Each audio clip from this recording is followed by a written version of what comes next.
e o aumento da compra de canetas emagrecedoras no Paraguai por brasileiros levou a Anvisa a intensificar a fiscalização e determinar a apreensão de produtos irregulares. Eles são comercializados por preços mais baixos e muitos desses medicamentos não possuem registro no Brasil, o que aumenta o risco de falsificação, armazenamento inadequado e efeitos graves à saúde. Sobre esse assunto, na linha conosco está o Dr. Leonardo Quirilos, médico pós-graduado em nutrologia e em medicina esportiva. A quem agradecemos, Dr. Leonardo, pela atenção com o nosso ouvinte. É um prazer conversar com o senhor aqui na Bandeirantes. Um bom dia para o senhor. Bom dia, Heitor. Bom dia a todos os ouvintes também. É um prazer estar aqui com vocês para discutir esse assunto, né, que está tão em alta e que é tão delicado e importante da gente conseguir entender melhor e saber os cuidados necessários, né? Doutor, primeiro para a gente entender como funciona a caneta emagrecedora, porque às vezes o medicamento é tratado como o vilão. Qual foi a função que ela exerceu até se tornar esse boom de todo mundo procurando um medicamento para emagrecer de maneira rápida? E o que ela pode fazer no corpo de quem não tem a recomendação médica para utilizar esse tipo de medicamento?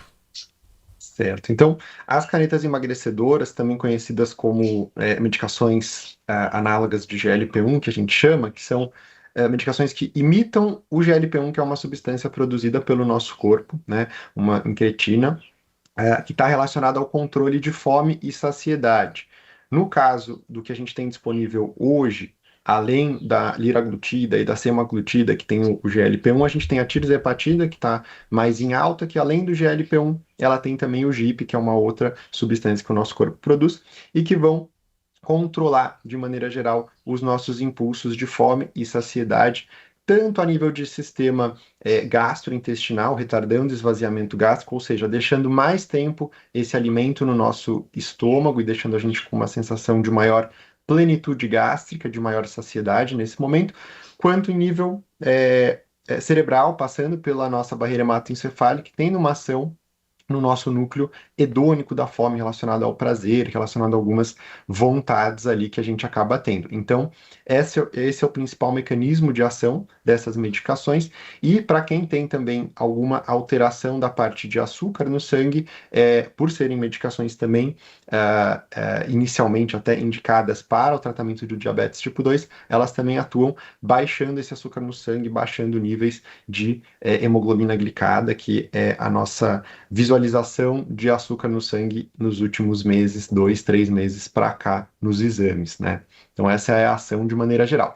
E aí, para uma pessoa que não tem uma indicação formal de uso, muitas vezes o que acontece é que você vai tirando o apetite desse paciente, dessa pessoa, você começa a ter um problema a médio e longo prazo de você estar consumindo menos do que o que você precisa em relação às vitaminas, em relação aos micronutrientes, então você pode começar a ter alguma deficiência nutricional nesse período, e principalmente em macronutrientes, quando a gente pensa na proteína, se a gente diminui muito o consumo, a gente até perde peso na balança, no número, mas quando a gente vê a qualidade desse peso perdido, não é uma boa qualidade, porque a gente muitas vezes perde uma grande quantidade de massa muscular e não de gordura, que é o objetivo. Então, a importância também de um acompanhamento médico, nutricional, enfim, e com um educador físico. Então, a gente tem várias frentes que precisam estar sempre sendo revisitadas e cuidadas.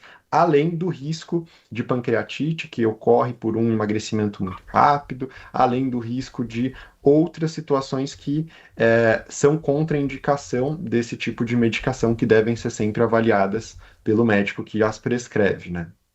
Nath Luquezzi, estamos conversando com o Dr. Leonardo Quirilos, médico pós-graduado em nutrologia e medicina esportiva aqui no Manhã Bandeirantes. Bom dia, doutor. Outro ponto é o armazenamento inadequado. Qual que é a problemática desse armazenamento inadequado nessas canetas? Como isso pode comprometer a eficácia e a segurança desse medicamento? Bom dia, Nath. Então vamos lá. É um ponto excelente que você trouxe também, essa questão do armazenamento. Por quê? A molécula que é responsável pela ação dessa medicação, ela é como uma proteína que pode sofrer um processo de desnaturação, né? Então, desnaturar. Então, assim como A gente tem. ah, eu gosto de dar o exemplo do ovo, que fica bem claro. O ovo in natura, quando a gente quebra ele da casca, ele tem um aspecto. Se a gente fritar esse ovo, ele muda o aspecto. Então, se esquentar demais, a gente muda o aspecto. Assim como se esfriar demais e congelar ele, a gente fica com uns grumos, a gente também muda esse aspecto. Então, ela funciona dessa maneira e é algo irreversível. Quando a gente tem uma alta temperatura ou uma baixa temperatura, e isso ocorre muitas vezes com erros de armazenamento, a gente tem uma desnaturação do princípio ativo dessa medicação. Com isso acontecendo, a gente inviabiliza a ação a eficácia dessa medicação. Então, basicamente, você tem uma medicação que não vai funcionar justamente por você ter essa deficiência de armazenamento. Então, acaba ocorrendo esse risco de você, muitas vezes, adquirir uma medicação sem o efeito desejado e esperado dela, né? Então, esse é um dos principais pontos que acontecem, em específico com essa questão de temperatura de armazenamento. Doutor, quem entende que possa se encaixar no tipo de paciente a quem é recomendado o uso da caneta emagrecedora, qual é o primeiro passo? Qual médico procurar? Qual especialidade que pode te dar o encaminhamento para o uso correto desse medicamento? Certo. Então, num primeiro momento, se a gente observa, né, o diagnóstico, e aí um médico até generalista, um médico que não tenha necessariamente uma especialidade, ele pode observar isso e encaminhar para um endocrinologista, para um nutrólogo, até para um médico do esporte também, muitas vezes, né, para fazer esse acompanhamento, ou para um clínico geral. A gente tem dentro da medicina todas as especialidades com o aval, né, de poder prescrever esse tipo de medicação. Agora, claro que a gente tem que ter o cuidado e a noção de fazer um acompanhamento adequado para avaliar toda essa parte nutricional, para a gente ter todo um acompanhamento de movimentação desse paciente, de estímulo muscular também para o uso dessa medicação. E a gente ter sempre a compra e a garantia dessas medicações em uma farmácia, né? Então, além dessa questão das importações, que tem todos esses riscos aí de armazenamento, de questões regulatórias, de questões de garantia, de rastreabilidade, de falsificação, né?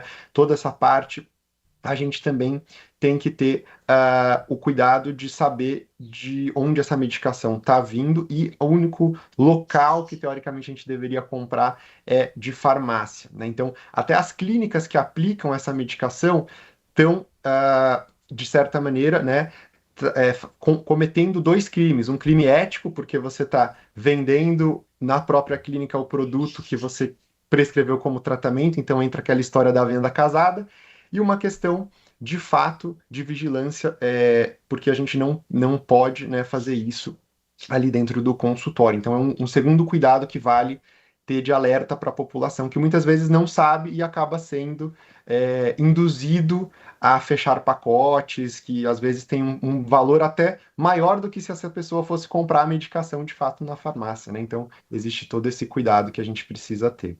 Doutor, e o pós? Existe efeito rebote? Vamos lá, o que acontece muitas vezes quando a gente tem o uso dessa medicação sem um acompanhamento, acaba que a gente perde muita massa muscular ao longo do processo.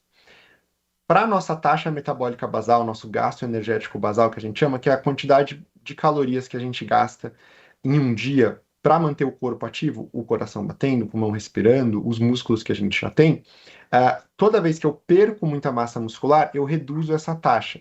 Cada quilo do músculo me faz gastar de 35 a 40 quilocalorias por dia a mais. Então, se eu perco peso sem qualidade, perdendo músculo, o que acontece é que eu baixo essa minha taxa metabólica. E se eu não aprendo a me alimentar de maneira correta, distribuindo os macronutrientes, carboidratos, proteínas, gorduras ao longo do meu dia a dia, o que acontece também é que quando eu paro de tomar essa medicação, muitas vezes a minha fome ela volta, e se eu não trato a base, se eu não cuido disso tudo, pode acontecer de eu ter esse reganho grande de peso por uma diminuição de metabolismo e por uma inadequação da parte alimentar também. Então, são medicações, elas têm indicações, contraindicações, elas devem ser acompanhadas ao longo do uso, né? E pensando na obesidade como uma doença crônica, ou seja, que ela dura bastante tempo, uma doença multidisciplinar, multifatorial, aliás, que depende de várias situações, não só alimentar, mas de ambiente que a gente está, de questões metabólicas, fisiológicas, e também uma doença progressiva que vai crescendo, que vai aumentando com o passar do tempo, é uma medicação que precisa ter um cuidado também crônico muitas vezes. Doutor, exige uma atenção diferenciada aí para os veganos e para os vegetarianos por conta da ingesta de proteína? Na verdade, a gente consegue ajustar isso com a alimentação desse paciente, né? Então, as proteínas vegetais, elas têm um valor biológico muito bom também, que a gente consegue aproveitar. No caso dos vegetarianos, isso é mais tranquilo, porque se eles consomem derivados e o próprio ovo, por exemplo, já são fontes muito boas de proteína, a gente consegue ajustar muito bem. E no caso dos veganos, que aí sim a gente precisa ter uma atenção maior, na verdade, com uma única vitamina que a gente não consegue e que muitas vezes precisa ser suplementada, que é a vitamina B12. Então, isso a gente acompanha com exames laboratoriais e muitas vezes com uma reposição via oral dessa vitamina. Mas no restante da alimentação, a gente tem muitas fontes interessantes de origem não animal que vão ter proteína e isso acaba sendo tranquilo desde que esteja sendo acompanhado. Nós conversamos aqui no Manhã Bandeirantes com o Dr. Leonardo Quirilos, médico pós-graduado em nutrologia e medicina esportiva, falando sobre o uso inadequado de canetas emagrecedoras, o risco para a saúde e o alerta feito para quem precisa emagrecer. Dr. Leonardo, muito obrigado pela sua atenção com o nosso ouvinte. Um bom dia, bom trabalho ao senhor e sua equipe. Muito obrigado, Heitor. Muito obrigado, Nath. Um bom dia para vocês também.